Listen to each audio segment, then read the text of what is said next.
You ready? I am ready. Now. Hi everyone, welcome back to another episode of Beyond the Credits. Today we are going to be talking about remakes, sequels and prequels. This kind of comes from the news that we have got Devil Wears Prada 2 coming out soon. And as we discussed in our previous episode, obviously Heat 2 is well in the works of pre-production. And the latest news that we're getting a 13 going on 30 remake. And Jennifer Garner is attached to executive produce. So we just thought it'd be quite an interesting topic. We have quite a few feelings about this. There's so much you can talk about. Obviously, you've got do you find this, with your opinion, this is something I think, because you've got remake, a prequel and a sequel. I have kind of sort of slightly different opinions on all of them in a way. Should we start with sequels and prequels? Yes, let's do, because remakes is it's a bit more adjacent to that, but we'll start with those. My opinion on sequels and prequels, I don't mind them. Yeah. I think I'm personally really looking forward to the Devil Wears Prada 2 to come out. Yeah. Like, I'm really looking forward to that. I love that film. Like, the fact that they've got everyone back in it is just great. I think if the original has been so successful... Yeah. It's been successful for a reason. So why would you not explore the storyline pre or post the original film? I agree with that to an extent. I think it depends on the film. I think some films are meant to just be standalones and they've been made as standalones, but they've garnered such an incredible reception commercially, critically, and because they've probably, Sinners is a great example. They're doing a sequel of that, I believe. Because they've garnered such a reception and they've made money, it's only natural that studios will want to put money into making another one, because one, it's a somewhat guaranteed cash grab. You know, and it depends what the film is. Like, I do think, that there is that thing of the film's done well for a reason, but I think certain films, if they've done well for a reason, they might have the certain elements in which you can explore a bit further. In that case, great. But some films, I don't know if... Sometimes I watch a sequel or a prequel and I'm like, is that needed? Having said that, I think a lot of the prequels and sequels I've seen recently have been... I've enjoyed. So I think there's... What have you seen? Well, Bridget Jones was one. Yeah.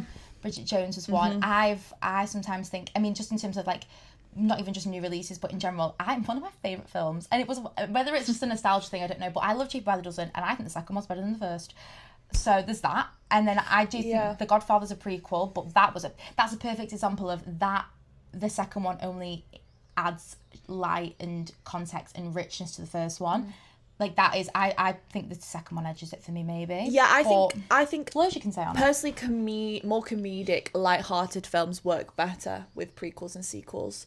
Whereas I feel like prequels and sequels need to complement the original to work. Yeah. Like with The Godfather. Like, that is only really complemented. It's not tried to... sense of the first one. Exactly.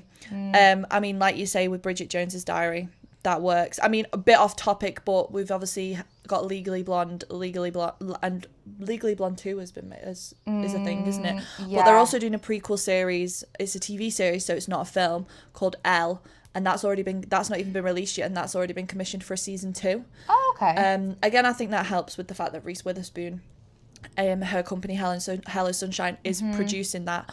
But again, it's such a beloved series. It's an iconic series. Yeah. So why would you not? Like, it makes sense to me from a film business point of view. Yeah, from a commercial point of view, from a money making point of view, they are guaranteed. I don't want to say the word cash grabs as such, because you do sometimes think when a film's cash grab, it's an evident cash grab. Yeah. But there are certain films, certain things that it's only better if you add you expand on that world. Like, I know it's not the same, and obviously it is a series, but when you look at Peaky Blinders, for example, that started on such a really small scale, and with every series, the scope it was almost like every series was like a sequel, because the scope got bigger and bigger and bigger. It got wider, and you could tell the budget just got bigger. Like, it was in terms of exploring unexplored parts of that world and them stories, maybe all the characters and stuff, I do think they work more often than what they don't. I mean, yeah, The Godfather is a perfect example of that. You know, it being a sequel and like a prequel. When you watch the first one again after having watched the second one, you just knowing that more about Vito Corleone through like what you've seen in the second one, it just add that depth and richness to it. And I do think they work. I think a prequel more often works than a sequel. Yeah. I also, for me, a green flag of a prequel and a sequel is when they've taken a good chunk of time to make the second one. Like, if you look at Heat 2, that's been ages. Mm-hmm. I mean, I know it comes from, like, when they're adapted from novels. I do get that. Obviously, you need to wait for the novel to be released and what the reception is to that, if it's going to be successful, if it's still popular, if it's still relevant. Same with Devil Wears Prada. Obviously, it's taken when was Devil Wears Prada released? 2006? 20 years. That's so it's like 20 years later. So I think when they've taken the time, they've clearly taken the time to make sure that they've like got the right scripts. They've got, in terms of sequels and prequels, I'm not as opposed to them as I am with remakes. Yes, I think with remakes I am very much, because with a prequel and a sequel, you've got it's almost like a springboard. Like you can look at the first film as, from a creative point of view, from a director's point of view, as a springboard into like a wider realm. Like if that's the case with Ryan Coogler, that's great. And if it's not the case and it's just studios throwing money at him going, make another one, and then he does make another one, and then it's a bit of a, like, it might be a flop, then that's a context in which it shouldn't be made. Like Folio Do, for example. Todd Phillips, there was a lot going on in terms of like the production of it and his vision and what he wanted versus like studios going, just make it, it's done really well, just do it. I think when you approach it from the angle of, well, doesn't matter whether this film warrants a sequel or not, we're just going to throw money at this particular director because the first one's done so well and see what happens. That's when it's a no-no. But when it's acutely a part of the director's vision for this world that they've created, then I think it works. So there is that. But like what Ella said, I think remakes, let's go on to those. I mean, I think there just seems to be some sort of an epidemic going on where beloved films are being remade when A, they aren't even that old, and B, they just do not need fixing or modernising. I just think Hollywood in general are very reliant on remakes, and they have become more and more reliant on remakes because they're seen as the safe options. Like they've worked before, so therefore they're most likely going to work again. But and I do get it from that point of view, because you are more likely to get funding for a film that for like a plot and something that's already been made that's worked, because it's seen as the safer option. But so I do understand why people opt to make remakes, but I just think, one, most of the time you're like, what is the point? There was nothing wrong with the first one anyway. And I just think, if it's not, adaptations and remakes are completely different things in my different. they're, and even like, adaptations is another one you can talk about. Sometimes they're nowhere near as good as like what they're adapted from. Exactly, and I just think a lot of the newer remakes just don't add anything new and often feel very lazy and can tarnish like the legacy that's already been created by that iconic beloved film, which I just think is really unnecessary. They're also getting like closer in terms of timing from when the actual original was made. Exactly. And it's like, can we not just give it another 50 years? Like 13 going on 30. For me, that is not aged at all. Like, no, you don't need another one. You don't need another one. Why do we need another one being made by Netflix? Like, why? We don't need. We don't. No, we don't. Is it Netflix? Yeah, it's Netflix making it, and I mean, we don't know much about it. It's just been released that it's Emily Bader that's going to be that's going to be leading it, and Jennifer Garner is producing. So I mean, I suppose with Jennifer Garner's producing hand, it gives you some hope, but maybe that makes you think, oh, is it going to be a different version? Are they going to? But for me, like, what's the need? Like, people still go and rewatch 13 going on 30. It's iconic. I know. Exactly. Like, is it for her? Because if she's executive producing it, then she's pumping money into it. Exactly. So it's not, there's that. And she's also not done that much in terms of, obviously she's done loads of stuff, Jennifer Garner. Like, she's been in a lot of stuff, but recently, I would prefer to see her in something that's new and fresh. Like, we love the nostalgia of it. I don't even think she's going to be in it. I think she's literally just at this stage. She's executive producing it. But I mean, I suppose you might take like satisfaction from the fact that, oh, you might have a bit of hope because she's putting her name to it. Yeah, that's true. That was my point, but it's just it goes back to the thing of, if it's not broken, don't fix it. Like, you obviously, we've got 13 going on 30. West Side Story, that was remade more recently, and I'm not saying in no way is that a bad remake. It's not. It's I not. Enjoyed it. I enjoyed it. It's because I'm in two minds, because I believe that if they're remade well and if they're brought into the modern day, it's not awful. Yeah. Like, I'm still a fan, but I'm not 100% against it. Was West Side Story a well-directed, great casted film? Yes. But were we desperate for it? No. I think, It's one that I can kind of look past. We've obviously got Pride and Prejudice coming out this September. That's what they need to simmer down. On the period dramas. Come on, guys. How many more adaptations, TV series, short films, actual films do we need? There's just no. I'm sorry. Yeah, especially with novels as well. There's that many of them. But how many books there are in the world? Like, find another one. Like, find something new and fresh, or like use it as a springboard for your own sort of period drama. Write your own stuff. I'm so like, oh, there's just too many. Like, even down to Wuthering Heights, I was like, all right, yeah, Emerald Fennell's gonna put her own spin on it, and it is a film. It kind of gets a pass in that sense because it is a film that she was so desperate to make.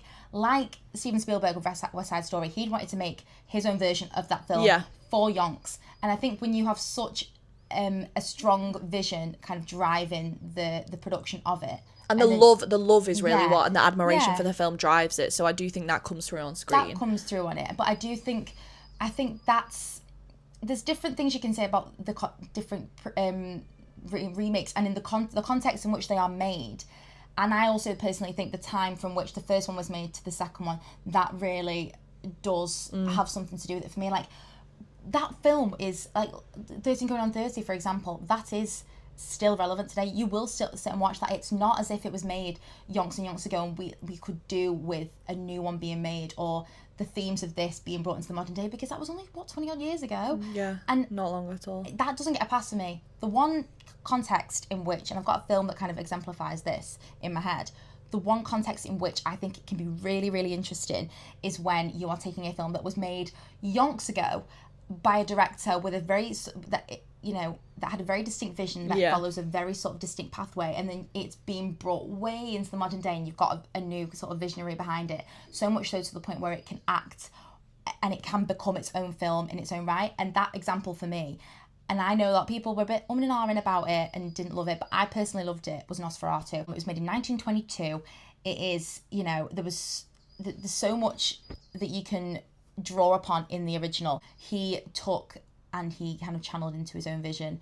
And it's a film in which has so many elements that you can draw from to make such a cinematic spectacle. And I did think that's what he did. And because it's literally 100 years difference, it is a remake, but it's not a conventional remake. And I do think that is a context in which it can work. Yeah, but in terms I agree. Those modern remakes and things like that, I think it's getting, like what you're saying, it is getting a bit ridiculous now. Like, not it's everything getting boring. needs to be remade. The only remakes that I was brainstorming about that I personally think work are The Parent Trap, starring Lindsay Lohan. I do prefer the remade version of that in comparison to the original. However, I do think that comes from the fact that films nowadays aren't made the same as they were in the 90s and the early 2000s. And obviously the remake of Parent Trap was made in the late 90s. So I just think it does stem from that.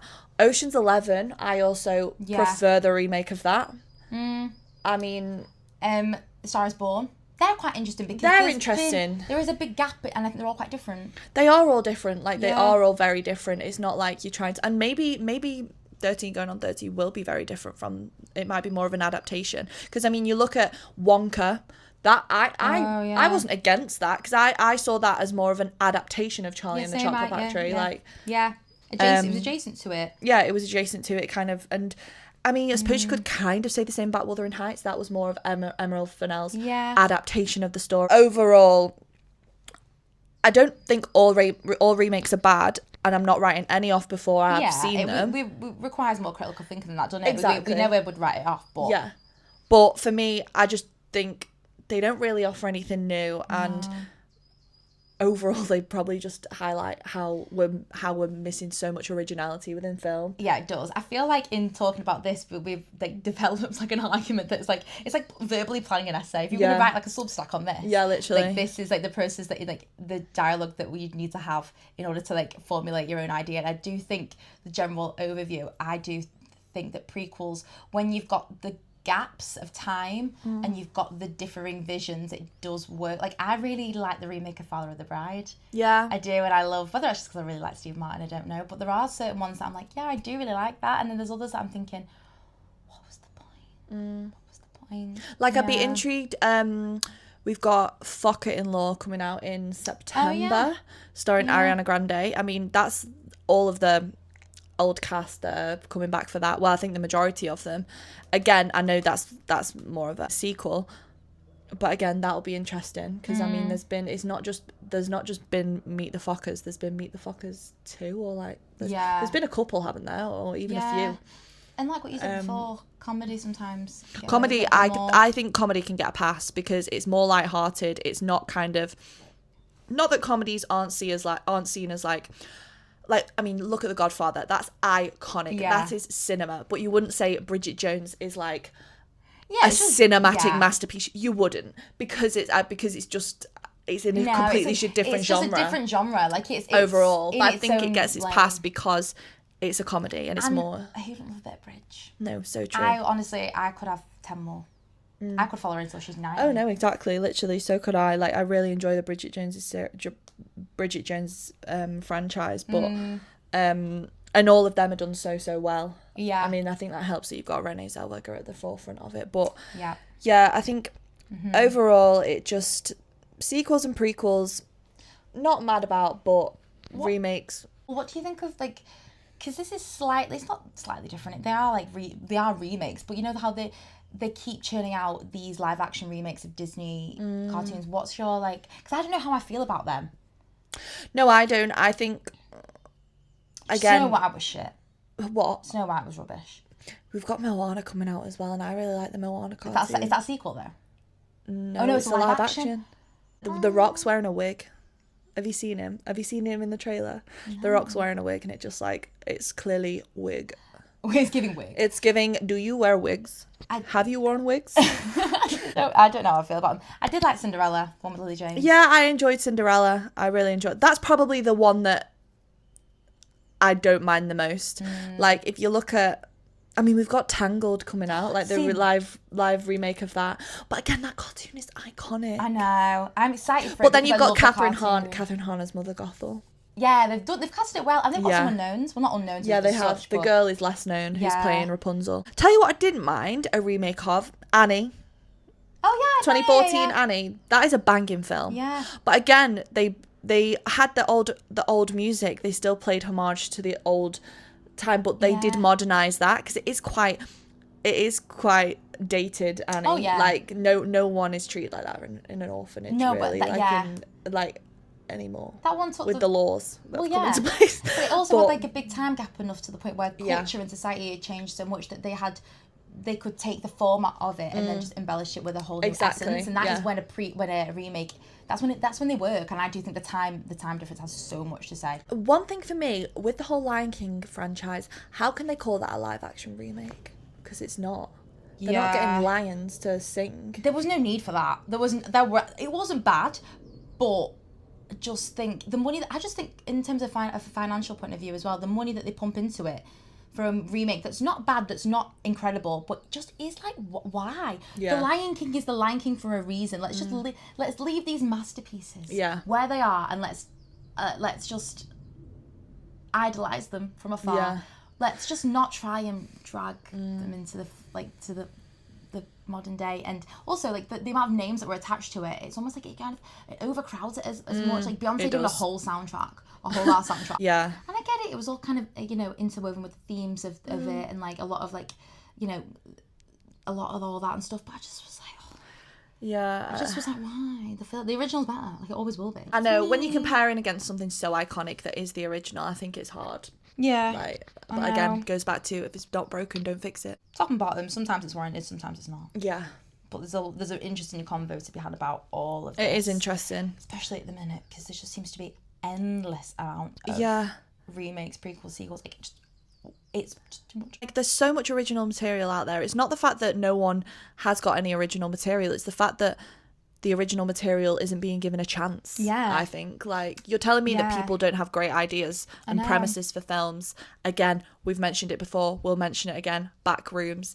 The trailer's been viewed 50 million times on TikTok, on the A24 channel. That just shows how people are so intrigued and excited for some originality, and it's got such a great response. So why don't these studios see that and embrace originality more? Exactly, and I think it's what... Did you see what Ryan Gosling said? He's doing all the press for Project Hail Mary, and he was saying that it's, you know, people are saying people need to go to the cinemas, people need to, you know, get back in there, and he said there is that, you know, the people have developed a sense of pessimism when it comes to new films coming out. I think people aren't going there as much, or they want to see them, but they'll just think, oh, I'll watch it on streaming, because films are in the cinema for what seems like a fortnight, and then they go straight to streaming. Like, I can literally watch one, but I remember even 10 years ago, I know from the time one battle after another came out, I wouldn't be able to watch for it to get like on DVD. Yeah, like you wouldn't get it like so quickly on telly, but like I watched it the other night again, so it's just, the turnover is just so quick. But he basically said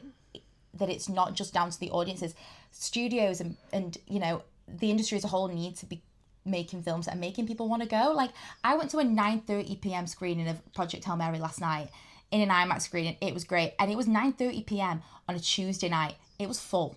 Yeah. It was really, there was a lot of people. The demand is there. The demand is there. The demand is there. It's just about leaning into. The studios need to make films that are making people want to go. It's not just all on the viewer. And I think if you really like lean into and you start exploring really good original ideas that are out there amongst new writers and stuff like that, you will find material that is gonna get bums on seats. Yeah. Backrooms, like what Ella just said, is a perfect example. And I just think we don't need to be reverting back to the same creative teams who are kind of constantly bringing back, you know, these older films that don't really warrant a remake. Some of them do, and that's like they get a pass, and as we've just literally nattered on about, some of them do get a pass, but a lot of the time I just think cash grab, and sometimes you can tell when the film is made, and it's almost like an easy option. It's like, oh well, that's already been done, we know that works, let's just do that. It's just lazy. Like, oh come on. What do you think of Mamma Mia 3? Potential for that? I'm down for Mamma Mia 7. Yeah. Like, keep churning them out. There are certain films where we're like, don't care, like, keep churning them out, they get a pass. It's iconic, but again, Legit, Mamma Mia. It's like a fun, musical, light-hearted film. It gets a pass. It gets a pass. Yeah, it does. It's when you're touching the iconic, perfectly made.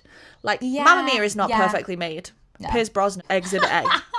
Do you know what I mean? Like, yeah, he can't sing for shit, can but he? I don't think Meryl's got a good it's voice, a laugh. sorry. It's a laugh. Oh my god, I think Meryl's got a gorgeous voice. How dare you say that? I know, I'm so sorry. I'm just comparing it to, like, I don't know. Do you know what it is though? Amanda Seyfried's voice is like heaven on earth. Yeah, it is. But like, she eclipsed everyone. But as I say, give me 7 of them. Like, I will be there, bum on seat on the opening day. I cried at the second one. I cried at it. I thought it was good, and people were like, oh, it's not as good. But like, of course it's not as good though. Of course it's not as good. They're still good. Like, do you know what I mean? Yeah. They are still good. I don't know. I mean, yeah. Also, how the fucking hell are they going to get Meryl Streep back in the fold? Because she will, mark my words, rise from the dead. Yeah. They could do, I don't even know. I'm sure Judy Kramer will work a magic. You got this, Judy. Go, girl. As Meryl Streep said, damn yes, she would do a Mamma Mia 3. Julie Walters said she's not doing any more acting unless it's Mamma Mia 3. Get that girl out of retirement. Come on. They must have a ball making them. Oh, exactly. It's a laugh. Ball. Everyone wants to go back because it's a laugh. Yeah, like that's why I think as well people want to see them, because you just think there's so much energy infused into the film itself, and you can tell that they've had an absolute ball making it. Well, it's like Devil Wears Prada. The press tour has kicked off. They were in Mexico the other day. They sound like they've had a laugh doing all of that. They do. Like, I do think, yeah. I mean, also there's so much to explore within that realm. Like, there is. Like, I do think there's a lot to draw upon. Get the right people involved, it can be good. Andy Sachs back at Runway, but I just hope that the fucking boyfriend's not in it. No, he's not. I don't think he is, because she's married to She's married to. Oh, what's his name? I don't even know the plot of it. I haven't read into it, but I don't want to. I know. I'm going in as blind as possible. Yeah. I think the plot is that Andy Sachs has lost his job and she's come back to Runway and she's been like, please give me a job. Yeah. Meryl Streep's married to Kenneth Branagh. Nice. Emily Blunt is married to Justin Theroux. Oh. And Anne Hathaway is married to the guy from Catastrophe, but I forgot his name. What's his name? Simone Ashley's in it as well. Love her. Yeah, she's quite a good casting for it. Yeah, she is. She's Miranda's assistant, I'm pretty sure. But yeah, I'm looking forward to that. But do let us know your opinions on remakes, prequels, and sequels down below. What do you think? Do you think remakes work? Do you like remakes? What are some remakes you prefer? Give us some examples. Than the originals, maybe. Thank you so much for watching, and we will see you in the next episode. Bye. Bye. Guys. Surprised you didn't do, yeah. Oh no, I feel like I'm...